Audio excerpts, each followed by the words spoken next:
가끔 비행기를 타고 하늘에서 우리나라를 쫙 내려다보면 산이 참 많고 그 산과 산 사이에 조금 평지가 있는 데는 사람들이 타닥타닥타닥타닥 붙어서 사는 그런 모습을 볼 수 있어요. 우리나라 전체 이 한반도의 땅 면적은 22만 제곱미터죠. 제곱킬로미터죠. 근데 남북이 분단이 돼가지고 9만 6,900 정도밖에 안 됩니다. 굉장히 좁죠. 인구에 비해서. 그러다 보니까 우리나라는 이 좁은 국토를 넓히기 위해서 간척 사업을 많이 했습니다.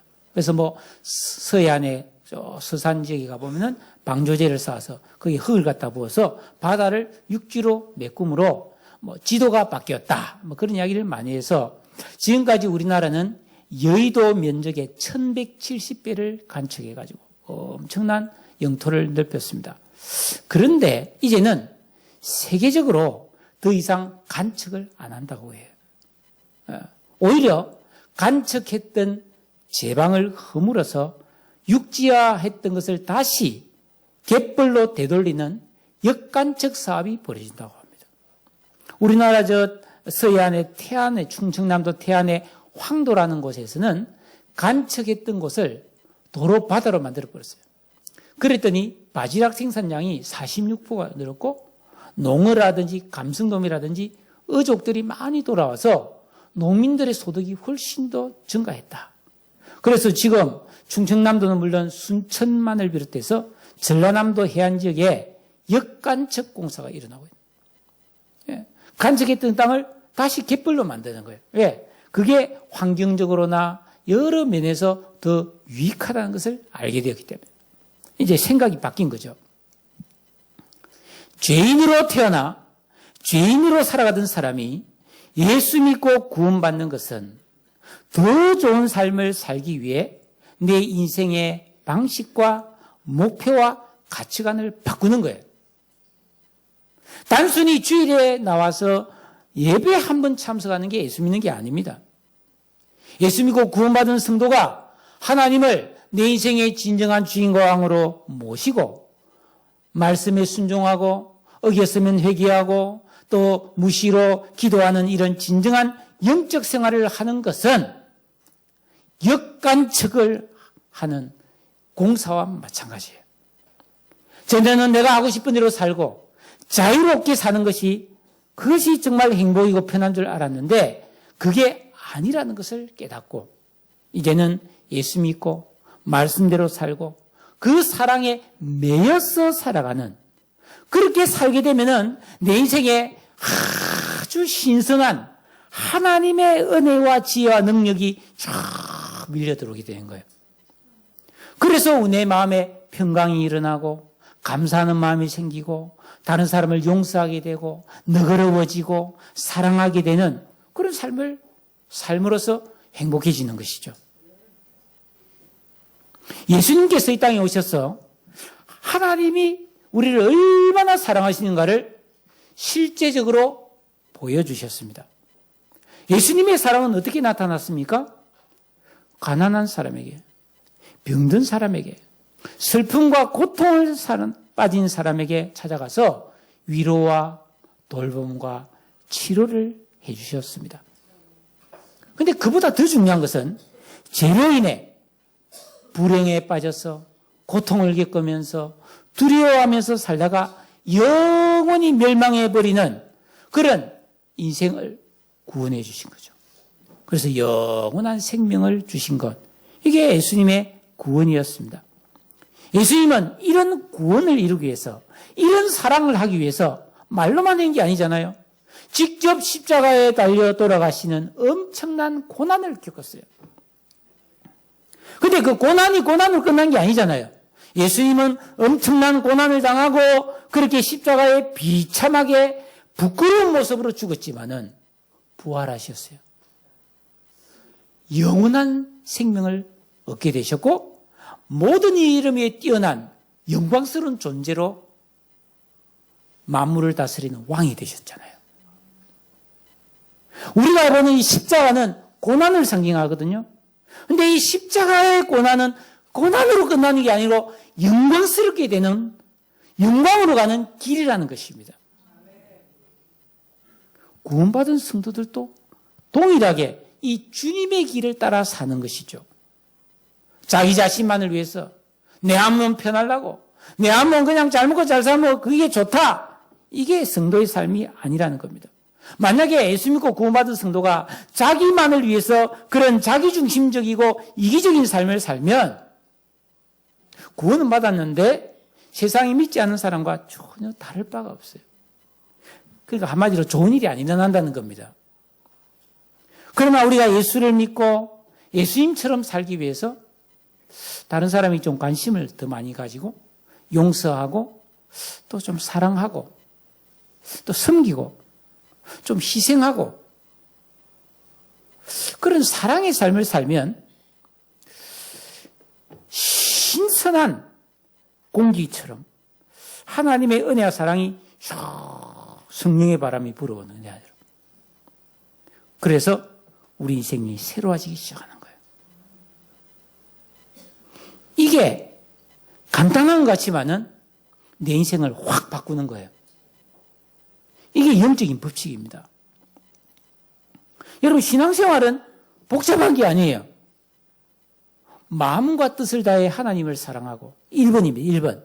내 인생이 1번으로 하나님을 사랑하고 더욱 사랑하고 날이 갈수록 더 깊이 사랑해요. 그래서 내가 어떤 존재인지를 정확하게 알고 내가 나를 귀하게 사랑하고 그 힘으로 이웃을 사랑하는 것. 이게 신앙생활입니다. 성경이 그렇게 되어 있잖아요. 그러니까 1번이 하나님 사랑이에요. 우리가 말씀을 배우고 기도하면서 하나님을 사랑해야 되는데 하나님 어떻게 사랑할 수 있습니까? 계명을 지키는 게 하나님의 사랑이라고 성경에 나와 있잖아요. 그러니까 열심히 하나님의 말씀에 순종하면서 하나님 사랑해야 돼요. 그러면 내가 내 안에서 힘이 생기는 거예요. 사랑하는 힘이 생기는 겁니다. 여러분, 힘이 없으면 이것도 못 듭니다. 그죠? 여러분, 이거 들 수 있어요? 든 사람도 있을 겁니다. 힘센 사람은. 근데 아마 대부분 못 들어요. 왜? 힘이 없어요. 여러분, 하나님을 사랑해서 힘을 얻어야 됩니다.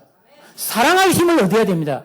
그래야 가족도 사랑할 수 있고 자녀도 사랑할 수 있고 이웃도 사랑할 힘이 있는 겁니다. 그래서 사랑하는 삶을 살아야 내 인생에 복과 은혜가 넘치게 되는 거예요. 이게 영적인 비밀입니다. 예? 근데 지금 이 세상은 어떻게 돌아가고 있습니까? 너도 나도 자기밖에 몰라요. 내 가족, 내 자식, 이 너무나 이기적이고 고집스럽게 사랑에서 멀어져 있는 거예요. 그러니까 삭막해질 수밖에 없죠. 뭐 제대로 먹고 사는데 기뻐지지 않는 거예요. 내 인생에 진짜 감격스러운 일이 안 일어나는 거예요. 여러분, 인간이 느끼는 가장 좋은 기분이 사랑받는 기분, 사랑하는 기분 아니에요? 그러면 그때가 왜 좋으냐 하면은 사람이 웃으면 엔돌핀이 나오죠. 우리 몸에 엔돌핀이라는 호르몬이 나오죠. 근데 사랑을 하고 내가 은혜를 받아서 감동을 느끼면 다이널핀이라는 물질이 나오는데 이거는 엔돌핀의 1000만 배 정도. 우리 병을 다 치료해 주는 겁니다. 이게. 하나님 그렇게 만들어 놨어요. 그러니까 사랑 안 하고 살면은 손해 막심합니다, 여러분. 엄청나게 손해 보고 사는 거예요. 냉장고에 막 맛있는 거 넣어놓고 쫄쫄 굽는 거하고 똑같아요. 사랑하며 살고 용서하고 살면은 엄청난 은혜를 준다고 돼 있는데 몰라. 안 해, 그래서. 그래서 완전히 안 사랑하며 사는 거예요. 그러다 보니까 힘들고 외롭고 슬프고 답답한 사람이 많은데 대책은 없는 거예요. 어떡하지? 어쩜 어떻게 하면 좋아? 어떻게 하면 좋아? 이런 사람 많은 거예요.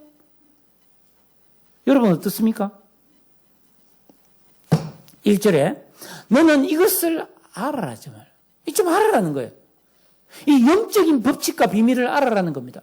눈으로 보이는 것만 믿지 말고 하나님이 정해놓은 하나님의 뜻을 좀 알아라는 겁니다. 그러면서 말세가 되면 고통하는 때가 온다. 뭐 인간이 살아갈 때 고통 없을 때가 있었습니까? 그런데 이 말세가 되면 더 고통이 많아진다고 그랬어요. 제가 어릴 때 보면은 우리 동네 막 아주 못된 그 자식이 막 부모한테 떼들었다 그러면 아이고 말세다 말세 이런 이야기를 제가 많이 들어봤어요. 여러분 이 성경에서 말세가 온다는 것은 예수님이 재림할 때가 가까이 왔다 이 말이에요. 그러니까 한마디로 이 세상이 종치고 끝날 때가 다 됐다 이 말이에요. 여러분 불교는 시간이 끊임없이 윤회 뱅글뱅글 돌아간다고 되어 있지만은 성경은 아니에요. 시작이 있고 쫙 가다가 끝 이럴 때가 온다는 거예요. 종말이 다가오고 있다. 그러면 이 종말이 가까이 올수록 인간 사회는 고통이 더 많아진다. 이때 이 고통이란 말의 헬라어 뜻이 뭐냐면 우리가 가다가 이 맹수를 만났어. 호랑이나 사자를 만났다. 엄청나게 위험한 상황이죠. 또 배를 타고 바다를 가는데 폭풍우를 만났다. 엄청나게 고통스러운 상황이죠. 한마디로 죽을 수도 있는 고통을 겪는다 이 말이에요. 근데 지금 우리는 어떻습니까? 과거에 비해서 그 먹고 사는 게 아주 풍족해졌어요. 의료 혜택과 문화적인 혜택이 너무나 잘 되어 있는 그런 시대를 살고 있습니다. 그러나 가난하게 살던 그때보다 더 행복해졌느냐? 어떻습니까? 제 나이 또래가 자꾸 우리나라 못 살던 시기와 또 발전하는 시기와 지금까지 참 속도를 경험했습니다. 제가 초등학교 다닐 때 가난했어요. 우리 집에 보면은 이제 학년이 올라가면 새학년이 되면은 선생님이 가정환경조사서를 줍니다. 냉장고 있습니까? 텔레비전 있습니까? 뭐 전화기 있습니까? 다 없어. 아무것도 없어. 선풍기도 없어서 우리 집에는. 그거 붙이고. 안 그래요? 연탄 떼고. 상수도 하수도 없었어요. 물 길에다 먹고. 구정물 갖다 버리고. 요즘 애들 뭐 전동으로 막 변신 로봇 뭐 이렇게 하는데 우리는 그런 거 어디 있어요? 차가 있으면 고무신 뒤집어 가지고 막 뽕뽕 뽕뽕 하고 살았어요. 나무로 총 만들어 가지고 쏘고 살고. 그러나 비가 오면은 빗물을 받아 먹고 눈이 내리면 눈을 먹고 산길을 가다가 개울물이 있으면 맛있고 가재 잡고 온갖 고기를 잡으면서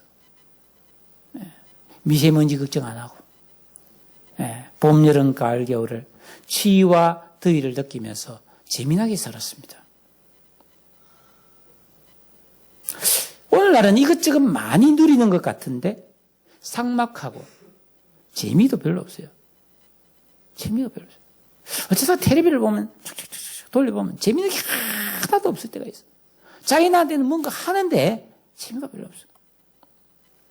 오늘날 현대인들이 불안하고 스트레스가 많고 암과 온갖 질병에 시달리고 미세먼지, 기후변화 먹을 건 많은데 안심하고 먹을 게 별로 없는 그런 참 불행한 삶을 살고 있다는 거예요.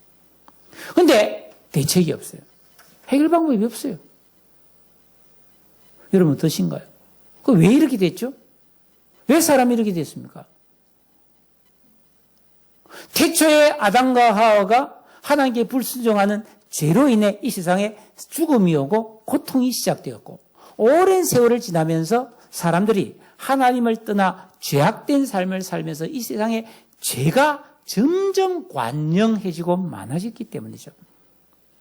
그 죄의 증세가 뭐냐면은 아무도 행복하지 않다는 거예요. 많이 가져도 행복하지 않고 배불리 먹어도 허기가 진다. 막 생수를 그렇게 갖다 들이마셔도 목마름이 있다는 겁니다. 그래서 물이 없어 가람이 아니요 양식이 없어 주림이 아니자는 거예요. 진정한 하나님의 은혜와 복이 없기 때문에 사람이 기갈에 들려있다. 이게 성경의 진단입니다. 다른 사람을 배려하고 돌봐주고 사랑하고 그렇게 사는 사람이 많지 않아요. 다른 사람이 뭐 어떻게 됐든지 말든지 막 나와 내 자식만 잘 되면 된다. 그렇게 살면은 자기 것만 갖고 살아야 돼요. 하나님 은혜가 없어요. 가정에서 교회에서 내 주위의 사람과 진정한 사랑을 주고받으며 살고 계신가요? 왜냐하면 하나님은 서로 사랑하라고 명령을 하셨거든요. 그런데 그 명령을 전혀 심각하게 안 받아들이고 자기 육체와 마음이 원하는 정욕과 욕망을 따라 살아가는. 그러다 보니까 공급이 안 되는 거예요. 하나님께로부터 오는 신선한 것이 공급이 안 되는 거예요. 그러니까 고통이 많아진 거예요. 몸과 마음이 병들고 피곤한 거예요, 사람이. 이 시대를 보세요. 가장 큰 고통은 신선한 공기와 맑은 물을 잃어버렸잖아요. 내가 대학 다닐 때만 해도 야, 저 중동 지역에도 물을 돈으로 사먹다더라. 에이, 거짓말. 아, 진짜야. 물 돈으로 사먹는다. 우리 다 지금 물로 돈으로 사먹잖아요. 왜 이렇게 된 겁니까? 맑은 물을 잃어버렸진 것이. 맑은 물을 잃어버렸잖아요. 그것처럼 하나님 주시는 진정한 신선하게 우리를 건강하게 하고 우리를 행복하게 하고 우리를 평강하게 만드는 그런 은혜가 지금 공급이 안 되고 있는 거예요. 지금 우리에게. 그런데 사람들은 이 문제에 심각한 고민을 안 합니다. 그저 아프면 병원 가고 힘들면 도망가 버리고 피하면 되는 줄 압니다. 그래도 이거 어떻게 하면 좋을까? 어떻게 하면 내가 더 행복해질 수 있을까를 고민을 하겠죠. 그래서 한다는 짓이 2절에 자기를 사랑하며 돈을 사랑하며 자랑하며 교만하며 비방하며 부모를 거역하는 해서는 안 될 짓을 하면서 어떻게 하면 잘 살아보려고 발버둥을 치는 거죠. 그러니까 고통은 점점 더 많아진다는 거예요. 제가 지난 9월 15일에 여기까지 해석을 했습니다. 여러분과 함께. 오늘 그 다음부터 계속해서 해석하면서 하나님의 뜻을 찾아보려고 합니다. 자, 7번째로 감사하지 아니하며. 하나님이 이 천지 만물을 직접 창조하시고 창조하신 이 세상을 친히 다스리고 계십니다. 하나님의 법대로 다스리고 있어요. 하나님의 법이 있어요. 하나님의 법은 농사의 법칙과 비슷해요. 그래서 갈라디아서 6장 7절에 보니까 하나님은 업신여김을 받지 아니하시나니 사람이 무엇으로 심든지 그대로 거두리라. 말이나 행동이나 한 대로 거두어드린다는 거예요. 농사처럼. 그러니까 심은 대로 거두는, 심은 것을 거두는 거예요. 심은 만큼 거두는 겁니다. 그런데 사람들은 하나님이 없는 것처럼 산다는 거예요. 아무렇게 살아놓고 복 주세요 그런다는 거예요. 하나님 무시하는 거잖아요. 하나님이 네 심은 대로 거두니까 잘 심으라. 그럼 네가 착하고 정직하고 사랑하고 봉사하고 살면 내가 복 많이 줄게.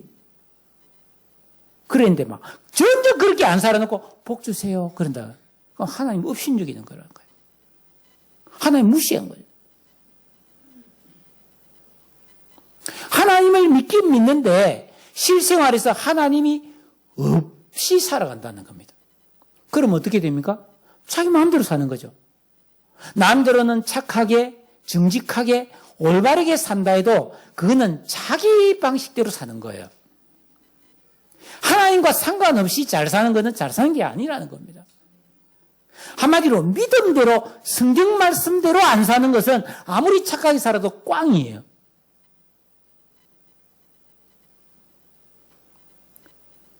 어떤 학생이 신학생이 그것도 공부를 안 했어. 시험을 치는데 막 시험 문제가 나왔는데 하나도 모르겠어. 그래서 크게 하나님은 다 아십니다. 이렇게 답을 또 안 했어요. 그 교수님이 점수를 어떻게 매기냐면 하나님 100점, 너는 빵점.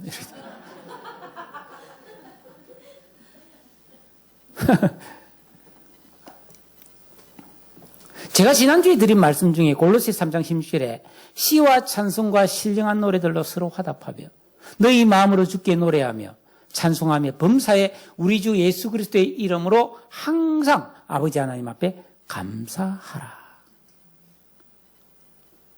이 저절로 되지는 않는데 신자는 마음 먹고 하면은 다 되게 되어 있습니다. 왜? 하나님이 도와주시기 때문에. 그러니까 여러분은 예수 믿고 이 믿음을 붙들고 감사하고 살아야 되는 거예요.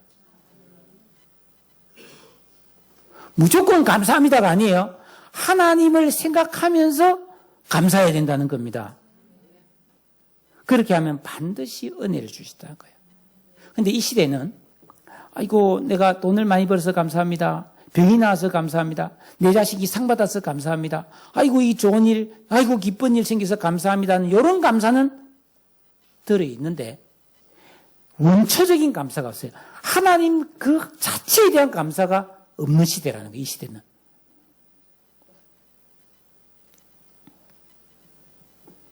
제가 지난 월, 화, 수 일본을 잠깐 다녀왔습니다.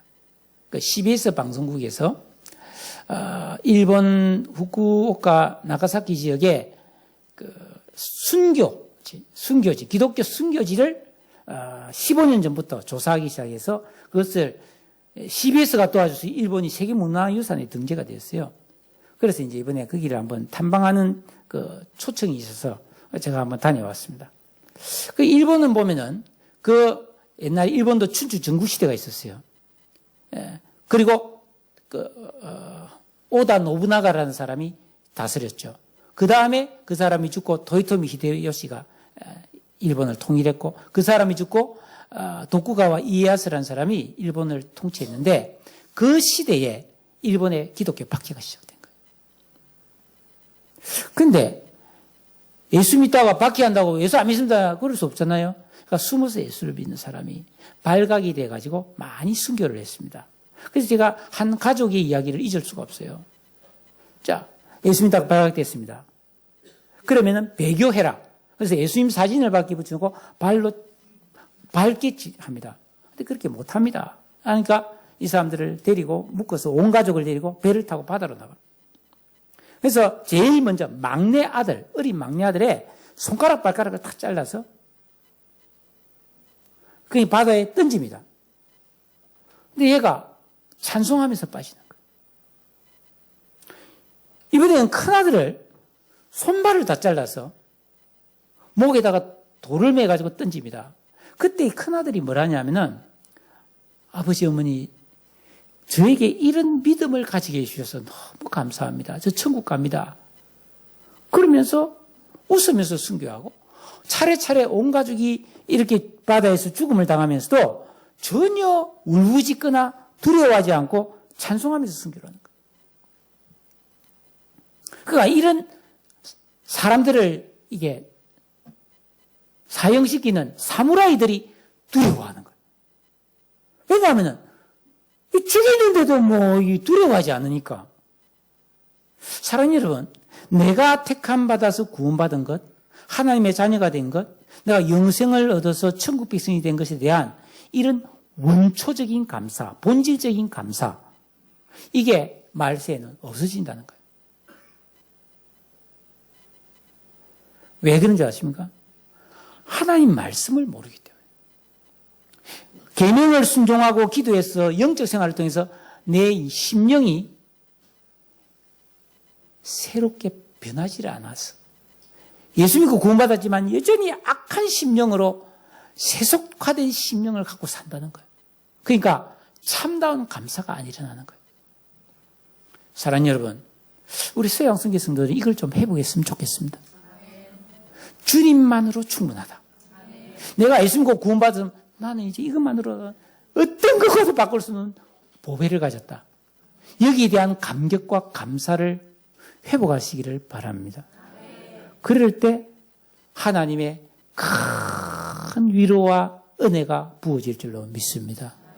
그 여러분 지금 이런 불만 저런 불만 이런 아픔 저런 아픔 있죠. 근데 감사해야 돼. 왜? 내 구원은 여전히 유효하잖아. 내가 하나님 자녀인 거잖아요. 이거에 대한 감사가 그 고난을 이겨내는데 그때 치료가 일어나고 그때 인생의 삶의 변화가 일어나도록 하나님이 역사하실 줄로 믿습니다. 그 감사해야 되는 거예요. 이런 감사를 회복해야 되는 거예요. 그 다음에 8번째로 거룩하지 않다. 여러분 예수 믿고 구원받은 성도는 이 세상에 살아갈 때 비신자와 다르게 좀 구별되어야 된다 이 말이죠. 순종하고 기도하는 이런 영적인 경건 생활을 통해서 내 안에 있는 악한 세속적인 죄된 그런 의식들이 다 제거되고 세상 사람과 다른 이 청결한 양심과 의식으로 살아야 되는데 그게 안 되니까 그런 생활을 안 하니까 진정한 신앙생활을 안 하니까 여전히 나는 안 믿는 사람과 별반 다를 바 없는 이기적이고 욕심 많고 화 잘 내고 신경질 잘 부리고 미움하기 좋아하는 그런 마음으로 살아가는 데가 많다는 거예요. 그래도 괜찮을까요? 정말 예수 믿고 구원받았는데 내가 그렇게 거룩하게 살든지 말든지 상관없을까요? 하나님 뜻인데 하나님 법인데 이번에 갔던 그 나가사키 오무라라고 하는 시골 마을에 언덕에 그 사진을 좀 보여주세요. 저 네모로 나무가 쭉 치어진 저기에 감옥입니다. 이 언덕 위에 있어요. 그 마을 언덕 위에 쫙 있는데 이 스즈타 감옥입니다. 이 1613년에 신앙 금지령이 내려진 후에 그 외국인 선교사와 크리스찬들을 가두었던 곳인데 저 대나무를 엮어서 이렇게 다 감옥인데요. 저 6평 정도 되는데 저 안에 33명이 같이 있어요. 저 안에서 먹고 자고 용병까지 다 해결했습니다. 얼마나 힘들었겠어요. 여름이면 얼마나 더웠겠고. 얼마나. 그런데 저 안에서 10살, 11살짜리 남매가 60년 넘게 같이 있어요. 못 나오고, 저 한 발짝도 못 나오고 저 안에 있으면. 그런데 항상 매일매일 사무라이들이 와서 예수님 안 믿는다고만 하면은 바로 나갈 수 있다. 바로 자유가 될 수 있고, 바로 집으로 갈 수 있고, 바로 잘 살 수 있다. 그런데 평생 제 안에서 60년 넘게 신앙을 지키면서 살다가 천국 갔어. 그 감옥이에요, 저게. 그게 가능합니까, 여러분? 믿음은 그런 거란 거예요. 밭에 감추인 보아예요. 무엇과도 바꿀 수 없어요. 내 인생의 가장 귀한 보배가 믿음이에요. 왜? 이것만이 내게 영원한 생명을 주기 때문에. 우리는 이 믿음을 값없이 받았어. 천국 백성 되었거든요. 어떻게 살아야 될까요? 이 주님이 주신 이 거룩한 믿음, 이 영원히 사는 믿음, 여러분 이 믿음을 하찮게 여기는 사람을 예수님은 뭐라고 했느냐? 마태복음 7장 6절에 거룩한 것을 계획해 주지 말고 진주를 돼지 앞에 던지지 마라. 여러분 돼지가 있는데 돼지에게 막 보석 목걸이를 걸어주면서 이거 귀한 것인데 니 아껴라 이러면 돼지가 울고 알았습니다. 그러겠어요? 돼지도 뭐 그 보석인지 뭔지 모르고 그냥 이러면서 하나도 중요시 안 여기는 것처럼 의식이 안 바뀌면은 성도가 거룩하다는 것에 대해서 의식이 없어요. 그거 전혀 귀하게 안 여기는 거예요. 여러분 제발 내가 예수 믿고 구원받은 이 거룩함을 정말 소중히 아끼고 귀히 여기시고 그 거룩함을 잃어버리지 않도록 여러분을 갈무리하고 좀 사시기를 바랍니다. 그래야 거룩해야 거룩하신 하나님이 은혜를 줄 수 있어요. 안 그래요? 여러분 더러운 그릇에 밥 먹을 수 있어요? 제가 기억이 납니다. 군에 훈련소에 갔는데 여름에 식판이 플라스틱으로 되어 있는데 이 설거지를 제대로 안 해가지고 앞에 먹었던 기름기가 쫙 끼어 있어요. 그대로 안 씻어. 거기다가 밥을 주더라고. 그래도 안 먹을 수 있나 뭐. 먹었죠. 힘들지만. 여러분, 더러운 그릇에 못 먹습니다. 하나님은 너무너무 거룩하시고 점도 없고 흠도 없고 회전하는 그림자도 없으신 분인데, 여러분, 우리가 거룩하지 않으면은 백날 기도해도 헛방이에요. 그러니까 여러분, 거룩하시기를 바랍니다. 말세가 되면 이 거룩이 웃긴 게 돼버리는 거예요. 그까지 거룩한 거 뭐 있어 봐. 그냥 잘 먹고 잘 살면 되는 거지. 아닙니다, 여러분. 진정한 행복과 기쁨을 누리려면 거룩해야 하는 거예요. 또 9번은 무정하다 그랬어요. 무정하다. 정의란 무엇인가? 주는 걸까 받는 걸까? 예? 받을 땐 꿈속 같고 뭐 그런 뭐 노래도 있는데, 정이 뭡니까? 성경적으로 정은 사랑하는 마음으로 소중하게 여기는 것을 정이라고 해요. 이게 바로 부모가 자녀를 사랑하는 것을 부정, 모정이잖아요. 이게 정입니다. 그러니까 인간은 태어날 때 이런 부모로부터 이런 애틋한 정을 먹고 자라서 자기가 자라서 또 다른 사람을 그렇게 사랑하면서 순수하게 애정을 나누며 살아야 되는 거예요.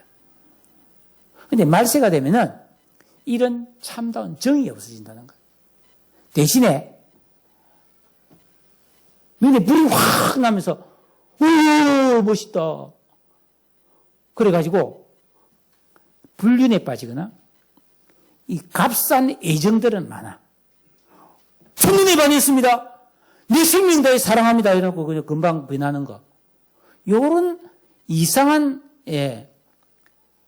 일회용 정은 아주 많아지는. 그래서 배반하고 갈라서는 일은 허다해지는. 진정한 정이 없는 거예요. 슬픈 시대입니다.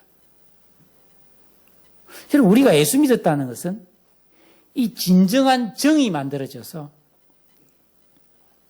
마치 부모가 자녀를 사랑하듯이 내 가족과 이웃에도 애틋함이 있어야 돼요. 여러분, 자녀를 사랑하지요. 자녀가 다른 아이들하고 비교해 보니까 상당히 더 예쁘고 더 똑똑하고 더 잘해서 사랑하는 겁니까? 아니죠. 공부 뒤기도 못할 때도 사랑하잖아요. 내 딸, 내 아들보다 잘생기고 똑똑한 애들이 많지만 나는 우리 애 자식을 사랑합니다. 그게 정이라는 거예요. 그러니까 여러분, 우리가 예수를 믿었으면은 뭘 비교하고 막 나한테 잘해주고 못해주고 그걸 떠나서 그 주님의 사랑으로 정을 줄 알아야 되는 거예요.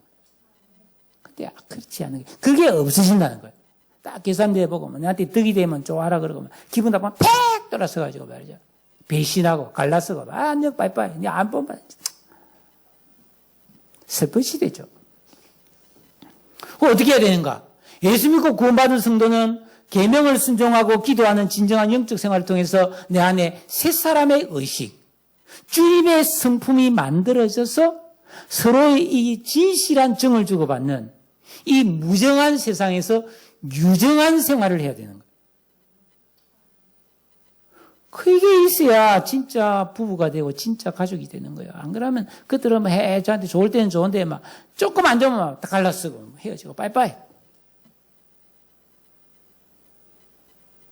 근데 무정한 인간에게 하나님 은혜를 주겠습니까? 무정하게 살아가는데 속으로 미워하고 말이죠. 조금 뭐 안 좋으면 그냥 원망불평하고 뒤에서 욕하는데 그런 사람에게 어떻게 하나님의 은혜가 임하겠습니까? 어떻게 인생이 풀리겠냐고요? 어떻게 건강해지겠습니까? 전능하신 하나님이 다 보고 계신데 왜 이걸 모르고 그렇게 정없이 매정한 삶을 사느냐 이 말이에요. 10년, 20년 그렇게 잘 지낸다고도 한 번 보면 팍 돌아서서 그냥 인연을 끊어버리는 이 무정함 너무 슬프잖아요. 사랑하는 여러분, 유정한 사람이 되시길 바라요. 계명 순종과 기도를 통해서 내 마음을 새롭게 안 만들면 절대로 이런 사람이 못 됩니다. 무정한 사람들, 매정한 사람들이 많은 시대에 얼마나 외롭습니까, 그러면? 나도 그렇게 사는데 다른 사람 다 그렇게 살면 얼마나 이 세상이 외롭고 삭막합니까? 제발 우리 교회에서만이라도 좀 정을 회복해서 정말 진정한 정을 우리가 나누는, 예? 아무리 그 사람이 좀 잘못하고 그래도 부모가 자식을 참아주듯이 그런 주님이 우리를 끝까지 사랑하듯이 그런 진정한 정을 나누며 살아가는 그런 삶 속에서 우리가 위로받을 수 있고 훈훈함을 느끼면서 살아갈 힘이 생기지 않겠어요? 하나님이 또 그런 사람에게 은혜를 주실 줄 믿습니다. 10번에 원통함을 풀지 아니하며. 사람이 살다 보면 인간관계가 어려워질 때가 있습니다. 성도는 인간관계에서 갈등과 앙금이 생겼을 때 반드시 내가 풀어야 됩니다. 내가 풀어야 돼요. 내가 잘못했으면 내가 풀어야 됩니다. 내가 잘못 안 했으면 내가 풀어야 됩니다. 무슨 말인지 알겠죠? 자, 내가 누구랑 싸웠어요. 내가 잘못했다. 풀어야지. 잘못했으니까. 근데 내가 잘못하고 저 사람이 잘못했다. 내가 풀어야 풀리지. 항상 내가 풀어야 되는 거예요. 그래야 하나님과 나 사이가 막힘이 없이 쭉 소통이 되면서 하나님께로부터 좋은 은혜가 공급이 됩니다. 여러분, 인간관계에 매듭이 생겨서 내 인생이 걸림돌이 되는 것을 방치하지 마세요. 근데 말세가 되면 사람들이 아주 완고하고 고집스럽게 돼가지고 사과하고 화해하고 용서하는 게 잘 안 된다는 거예요. 악해졌다는 거예요. 예? 그래서 원수로 생각하고 한을 품고 미워하고 그냥 막 안 보겠다 그러고 말이죠. 예? 하나님께서 아무리 용서해라, 화목해라, 서로 사랑해라, 안 들어. 순종 안 해요. 그게 무슨 믿음이에요? 그 구원받은 사람인가요? 옆에서 화해하세요, 잘 지내세요. 설득이 안 돼. 이런 사람이 원통함을 풀지 않는 사람이다. 이 말이죠. 예수님께서 우리에게 주기도문을 가르치시면서 우리가 우리에게 죄 지은 자를 사해 준 것 같이 우리 죄를 사하여 주옵시고, 이거 날마다 기도해라고 그랬잖아요. 이거 날마다 기도해서 열심히 용서하는 일을 잘 훈련하고 용서를 반복듯이 해야 되네요. 예수님 십자가에 못 박이실 때 죄 없는 예수님이 못 박고 막 침 뱉고 막 찌르고 막 돌 던지고 주여 저들을 용서해 주세요. 내 같으면 막 주여 저놈에게 벼락을 내려주소서, 까불지 못하게 그러고 싶은데 예수님은 저 지금 무슨 짓 하고 있는지 모르고 저러니까 용서해 달라고. 여러분, 수많은 순교자들이 화형과 참수를 당하는데 저주하지 않았다고 그래요. 이번에 가니까 일본에 나카사키 지역에 온천이 좋대요. 많아요. 온천이 많아요. 근데 사람들을 어떻게 숨겨? 사진을 좀 띄워주십시오. 예. 일본 사무라이들이 칼을 잘 쓰잖아요. 칼을. 사람을 탁 벗기는, 저 다리를 자르기도 하고 막 그러는데 온몸에, 여러분, 생선 자르기를 하고 몸에 칼집 넣잖아요. 그것처럼 사무라이들이 칼로 온몸에 칼집을 내는 거예요. 쫙 내놓고 온천수. 보통 100도인데 온천수에는 미네랄이 들어있기 때문에 200도가 넘어요. 그 온천수를 거기다 붓는 거예요. 그러면 그 칼집이 나니까 살이 툭 뒤집어지는 거예요. 이거 가지고. 사람들을 그렇게 죽이는데 죽은 한 사람이 뭐라 하냐면은 하나님 아무도 원망하지 않습니다.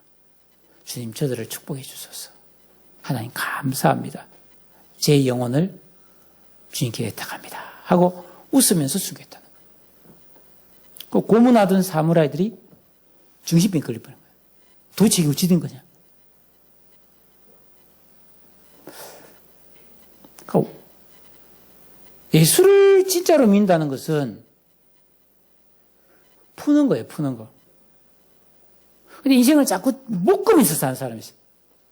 자꾸 막 인생을 막 흥컬어서 사는 사람이 있어요. 어딜 가도 안 되게 돼 있어요. 뭘 해도 안 되게 돼 있어요. 왜? 하나님이 은혜를 안 주는데. 막혔는데. 안 주는 게 아니라 자기가 막아버렸는데. 여러분, 관이 꼬이면은 안 통하잖아요. 풀어야 되는 거예요, 자꾸. 여러분, 원통함을 푸시기를 바랍니다.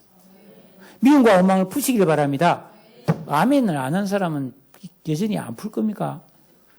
푸시기를 바랍니다. 해결하고 사시기를 바라요. 그럼 하는 복이 옵니다. 사랑하는 성도 여러분, 요즘 여러분의 삶이 평안하십니까? 걱정 없이 그냥 잘 살고 있습니까? 몸이 건강하고 편합니까? 잘 살고 있다고 착각하지 마세요. 그런 껍데기입니다. 여러분, 진정한 복과 은혜는 하나님께로만 옵니다. 하나님 잊어버리고 잘 사는 거 아닙니다. 그 망조가 들은 거예요. 한순간도 하나님을 잊어버리면 안 됩니다.